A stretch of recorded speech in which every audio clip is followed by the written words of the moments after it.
So what today we are going to start with liabilities, but before starting liabilities we have to finish one topic. We were doing classification of assets and we have completed the current assets and non-current assets, right?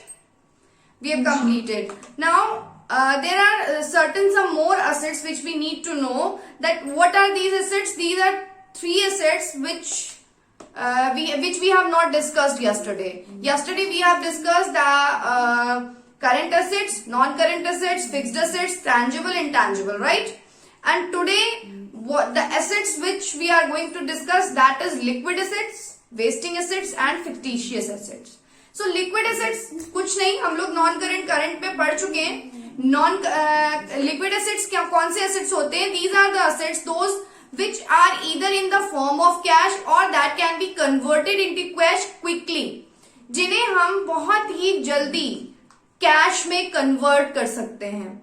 जैसे हमारा क्या है, cash तो cash की form में ही रहता है, उससे लिक्विड तो कोई एसेट्स है ही नहीं.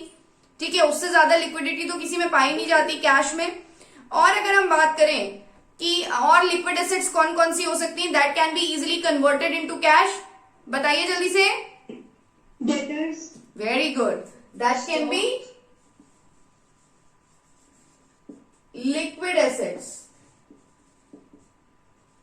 Liquid assets can be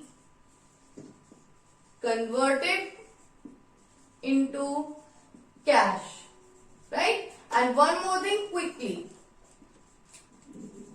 right? Now, second, yes, stock and debtors, and one more thing was there, I explained you. Bills. Very good. Bills receivable.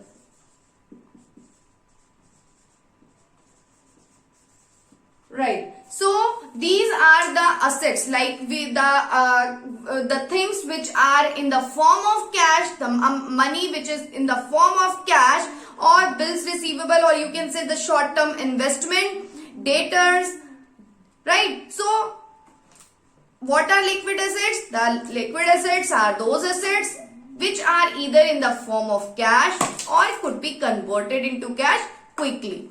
Okay, now the second point is wasting assets.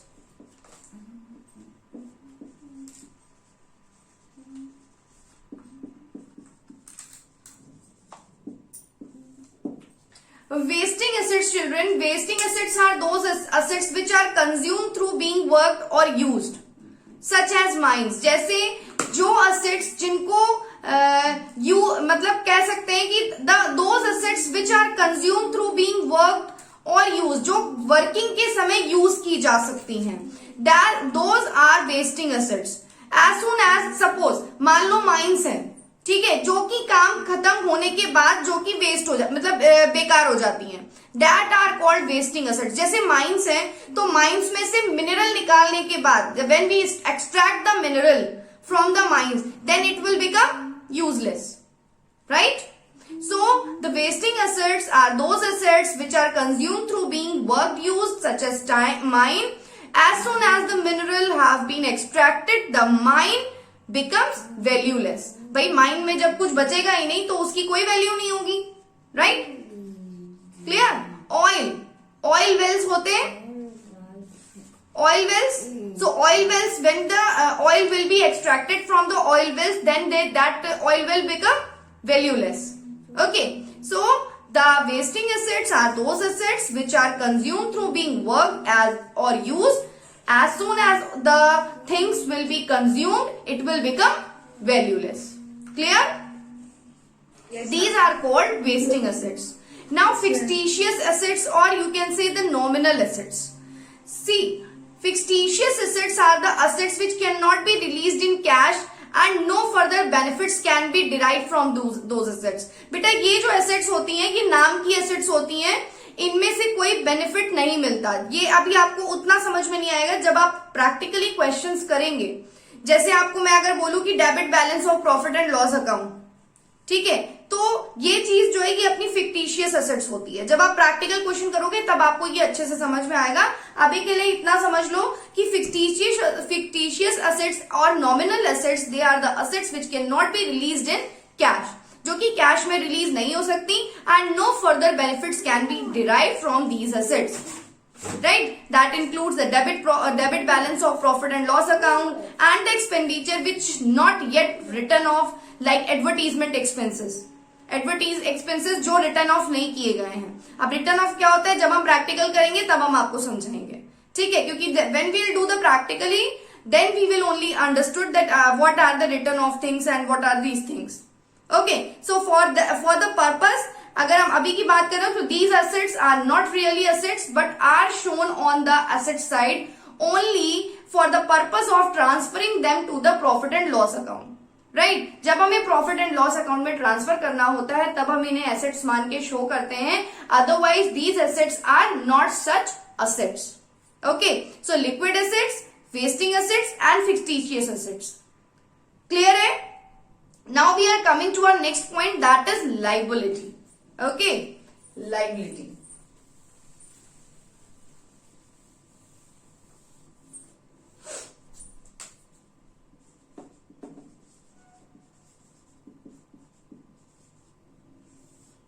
सबसे पहले liabilities क्या होती है? So it refers to the amount which the firm owes to outsider. It refers to the amount which a firm owes to outsider.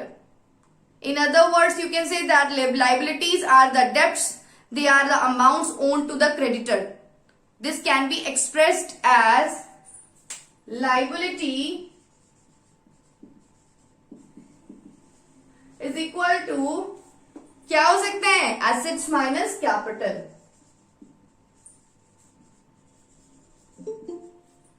Liabilities is equal to assets minus capital. You can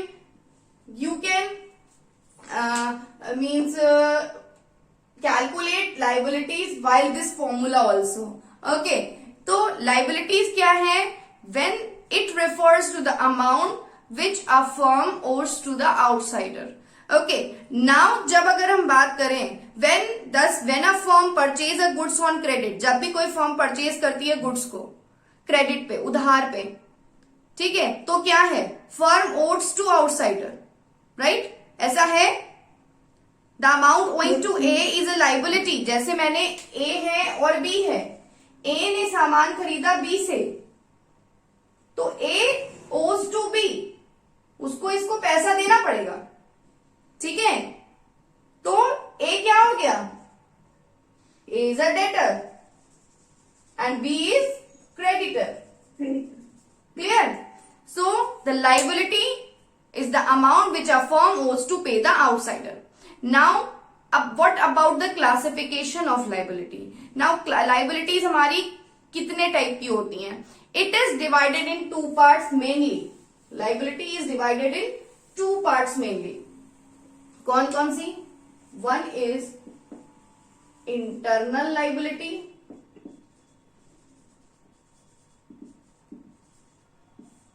Second is external liability.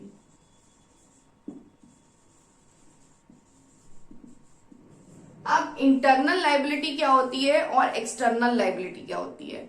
देखो बेटा, suppose I am explaining you while giving one example that what are the internal liability and what are external liability, right? Suppose this is a firm, okay, this is a firm ABC Limited, AB Limited, ठीक? A has started it. A ने क्या किया, इसको start किया है, ठीक है? A has started a business AB Limited with the capital of 25 lakh. Capital, we are knowing the amount which is invested by the owner of a business, that is called capital. Okay, now this 25 lakh has been invested by A in his business. ठीक है, अब that can be in the form of cash also, that can be in the form of stock also, and that can be in the form of assets also, right. तो अब क्या हुआ, अब जरूरी नहीं है कि हो सकता है ये 25 लाख जो उसने लिया है, इस 25 लाख में से उसके पास 15 लाख थे, ठीक है। तो 15 लाख रुपीस जो था वो ए का था, ठीक है, और उसको बाकी का पैसा जो 10 लाख रुपीस है वो उसको कम पड़ रहा था, तो उसने क्या किया, बैंक से लोन ले लिया, ठीक है। तो जाहिर सी बात है, जो पैसा ओनर अपने बिजनेस में लगाएगा, इन्वेस्ट करेगा, वो पैसे का उसको रिटर्न मिलेगा या नहीं मिलेगा, किस रूप में, प्रॉफिट के रूप में, ठीक है। इतनी चीज क्लियर है।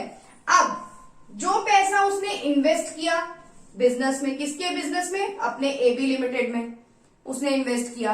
अब एबी लिमिटेड का क्या फर्ज बनता है, क्योंकि हमेशा याद रखिए जो हमारी एंटिटी है, यानी जो हमारा बिजनेस एंटरप्राइज है, they are having separate entity from its owner, ठीक है। अब सेपरेट है तो ए ने 25 लाख रुपीस लगाया, 15 लाख खुद से लगाया, 10 लाख बाहर से उधार लेकर लगाया। अब ए बी लिमिटेड यानी फर्म का क्या लाइबिलिटी बनता है अपने ओनर के प्रति, पता है, प्रॉफिट अच्छा होगा तो प्रॉफिट से क्या होगा, ए को प्रॉफिट मिलेगा, जाहिर सी बात है, ए मान लीजिए ओनर है, तो इसमें जो बिजनेस जो प्रॉफिट कमाएगा वो किसको मिलेगा, ए को मिलेगा। भाई ए ने 25 लाख रुपीस लगाया है, क्लियर है, Yes, ma'am. Okay. So that will be called, क्यों, क्योंकि ये तो बिजनेसमैन है ना, इसी यही ओनर है और यही बिजनेस चला रहा है, तो इसकी जो इसके प्रति, ए के प्रति जो लाइबिलिटी बनती है, that will be called internal liability. आई बात समझ में, that will be called internal liability. And ये जो अब प्रॉफिट मिलेगा तो धीरे धीरे करके बैंक को चुकाता जाएगा। अब बैंक को पैसा चुकाना है क्योंकि ये लोन है, और बैंक क्या है, बैंक बाहर वाला है, आउटसाइडर है, तो ये क्या कहलाएगी हमारी, एक्सटर्नल लाइबिलिटी। आई बात समझ में, यस बेटा, अगर एक्सटर्नल नहीं है, जी, अगर लॉस हुआ तो, लॉस हुआ तो बेटा, in the law condition of loss, owner has to pay the liabilities and owner has to pay the liabilities for their personal property also. वो क्या करेगा, इसको भी बेच देगा, अगर इससे भी पूरा नहीं पड़ेगा तो वो अपनी पर्सनल एसेट्स को बेचेगा, बट लाइबिलिटी शुड बी पे ऑफ,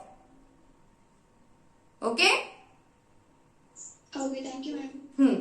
नाउ इंटरनल एक्सटर्नल समझ में आ गया। एक्सटर्नल मैंने बात कर दी, external Again, internal liability, all amounts which a business entity has to pay to the proprietor. Business entity यानी ए बी लिमिटेड को जो भी चीजें पे करनी है अपने ओनर ए को, ठीक है, ए को जो भी चीजें अमाउंट पे करनी है, यानी कि प्रॉफिट कमा के किसको देना है, ए को देना है, कोई भी चीज जो भी पेमेंट ए को करना है, किसको, बिजनेस एंटिटी को, वो सब कहलाएगा इंटरनल लाइबिलिटी, ठीक है, वो सब इंटरनल लाइबिलिटी कहलाएगा। और all amount which a business entity has to pay to the outsider, that are called the external liability. All right, आई बात समझ में, यस मैम, यस। ओके। अब आ जाता है हमारा इंटरनल एक्सटर्नल खत्म हुआ। The liabilities can be further classified in some other many parts it is divided, right.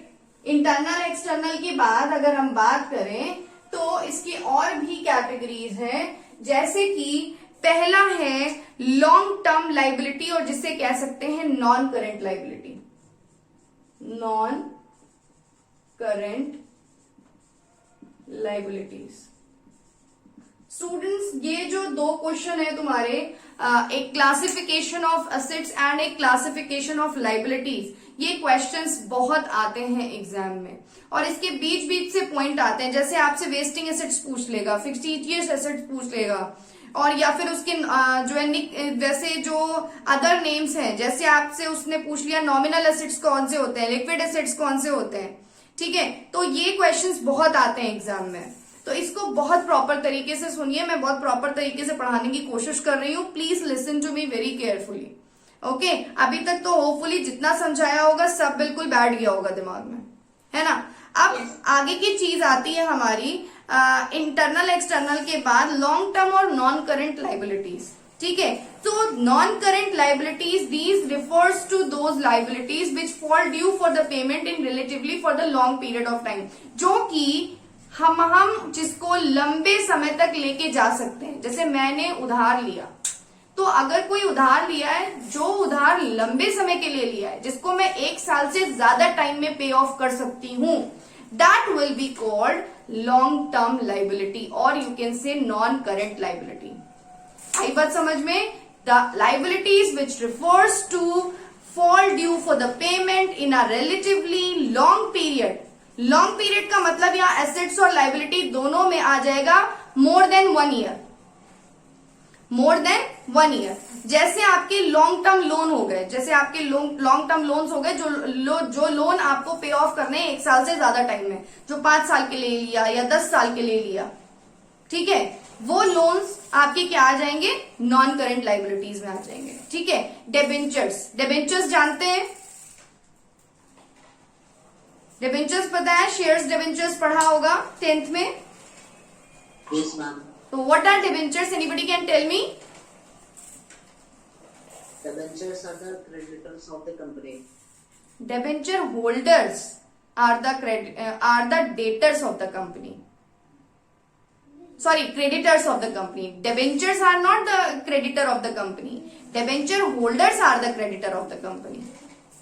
Now I'm asking, what are debentures? Anybody can tell me? Mauli, Alisha? At least try. अच्छा, forget. Type of loan. Yes, it's a type of loan. क्या होता है जब किसी company को पैसे की जरूरत पड़ती है, तो मैंने आप लोग को बताया था कि फंड को रेस करने के ये 2 बहुत मेन सोर्सेज हैं, एक तो शेयर इशू करना और एक डिबेंचर इशू करना। शेयर इशू करने में क्या डिफरेंस होता है और डिबेंचर्स में? शेयर जब हम इशू करते हैं तो हम ओनरशिप को शेयर करते हैं। जैसे हमने अपनी कंपनी के 10% शेयर इशू किए, ठीक है, तो वो पब्लिक आएगी और 10% अलग अलग लोग हमसे अपने हमारे कंपनी के शेयर खरीदेंगे और उसके बदले में क्या देंगे, पैसे देंगे, ठीक है। और पैसे देने के बदले में उनको क्या मिलेगा, उस पर प्रॉफिट मिलेगा और प्लस ओनरशिप मिलेगी उतने परसेंट की जितने परसेंट उन्होंने शेयर खरीदा है, ठीक। तो जो शेयर होल्डर होते हैं वो ओनर ऑफ द कंपनी कहलाते हैं अपनी परसेंटेज के अकॉर्डिंग, ठीक। तो उससे क्या होता है, कंपनी को जब पैसे की जरूरत होती है तो वो अपने शेयर्स इशू कर देते हैं, तो उसके बदले में उनके फंड रेज हो जाते हैं, ठीक है। It's a source of raising fund, ठीक है। अब डिबेंचर्स क्या होते हैं? डिबेंचर्स भी सेम काम करते हैं, लेकिन क्या होता है, डिबेंचर में ओनरशिप नहीं मिलती है। Debenture is a kind of loan, और डिबेंचर जो होता है वो किसी इंसान को या कोई पर्सन नहीं है, it's a piece of paper. जैसे मैंने कल आपको बिल का बताया था, it's a piece of paper. Company में जो पैसा देगा, जो भी पर्सन पैसा देगा उधार कंपनी को, वो पहली बात तो लॉन्ग पीरियड ऑफ टाइम के लिए होगा, दूसरी बात उसके बदले में उसको एक सर्टिफिकेट मिलता है, ठीक है। डिबेंचर होल्डर को एक सर्टिफिकेट मिलता है कि this amount have been paid, it will be paid on this year with this much interest. इतने रेट ऑफ इंटरेस्ट, इतनी डेट पे हमने पैसा लिया, इतनी डेट पे हमें पैसा वापस करना है, कितने इंटरेस्ट के साथ वापस करना है, वो सारी चीजें उस रिकॉर्ड में मेंशन होती हैं, ठीक है। वो एक तरह का सर्टिफिकेट होता है। So it's not a person, it's just a piece of paper where all the terms and conditions for the return will be mentioned, ठीक है। तो वो जो पैसा देता है कंपनी को वो सर्टिफिकेट रख लेता है, ठीक है, इसलिए उसको कहा जाता है डिबेंचर होल्डर। आई बात समझ में? तो डिबेंचर्स जो होते हैं वो हमारे लॉन्ग टर्म लोन होता है एक तरह से, ठीक है, लॉन्ग टर्म। तो आपकी अगर long term non current liabilities की बात करें तो जितने भी लॉन्ग टर्म लोन्स हैं या जो भी डिबेंचर्स हैं, ठीक है, वो सब क्या कहलाएंगे? नॉन करंट लायबिलिटीज कहलाएंगे। ओके, डिबेंचर्स भी शीट्स देते हैं क्या कंपनी को? सो नॉन करंट लायबिलिटी समझ में आ गया। Now we are moving towards the current liabilities. Non current liabilities, long term loan और you can say debentures, right. अब आता है हमारा current liability.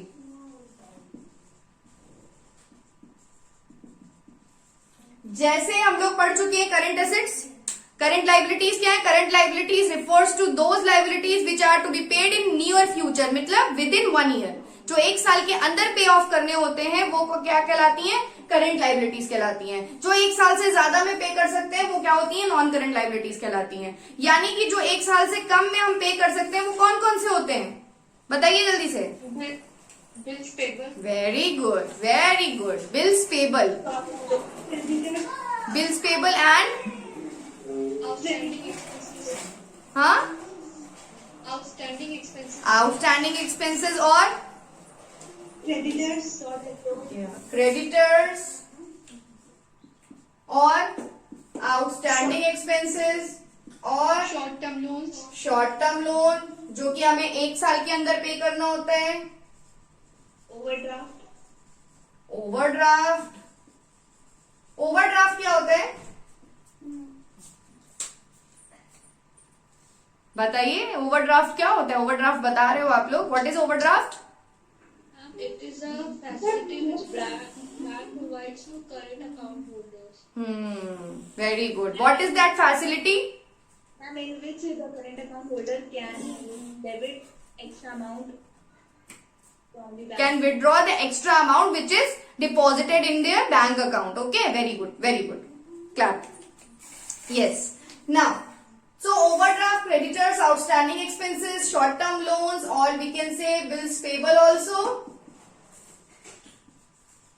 Right? So these are all what? These are all current liabilities. The current liabilities refers to those liabilities which are to be paid in 1 year for a short period. Okay. So next, the third one is contingent liability. अब contingent liability की अगर हम बात करें बेटा, तो what are contingent liability? Contingent liabilities. Contingent liability क्या होती हैं? These are the not actual liability. ये actual liability नहीं होती हैं, जो कि लेकिन ये एक टाइम पे that can be become payable on the happening of some specific event. See, बहुत carefully सुनिए. Contingent liabilities are the liabilities, not actual liabilities, but on the date of balance sheet. हो सकता है it may become payable for some specific condition or happening of some specific event. अब जैसे मैंने ये क्या कहा, सपोज आपने एक छोटा सा एग्जाम्पल दे रही हूं। सपोज आपने किसी, जैसे बैंक अकाउंट खुलवाते हैं तो हम लोग क्या करते हैं? गारंटर बनते हैं, होता है, गारंटी दिया जाता है। तो जो गारंटी देता है, सपोज जिसके लिए गारंटी दी, जैसे मैंने मौली के लिए गारंटी दी है बैंक में, ठीक है, कि यस मैं गारंटर हूं, आप इनका अकाउंट खोल दो, ठीक है। तो सपोज अब आप कोई अमाउंट बैंक से उठाते हो या लोन लेते हो, ठीक है, और आप उसको एक्चुअल में पे नहीं कर पाते हो। मान लो आई हैव पे मीन्स इफ एनी, मान लो फर्म हैज, सपोज फर्म है, if firm has given the guarantee for another person, so the actual liability in the respect will arise only if the person whom the guarantee is given fail to meet his obligation. Suppose मैंने आपको bank में guarantee दी है, ठीक है, अगर आप अपनी obligations को फुलफिल नहीं कर पाते हो बैंक की, तो क्या होगा? उस केस में कौन फंसेगा? मैं फंसूंगी।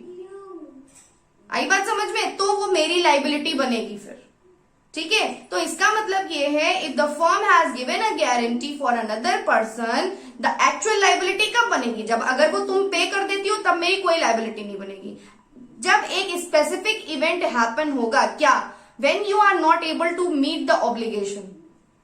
जब तुम अपनी ऑब्लिगेशन को, अपनी रिस्पॉन्सिबिलिटी को नहीं निभा पाओगी, नहीं पे ऑफ कर पाओगी, तब किसकी ऑब्लिगेशन बनेगी? तब मेरी ऑब्लिगेशन बनेगी.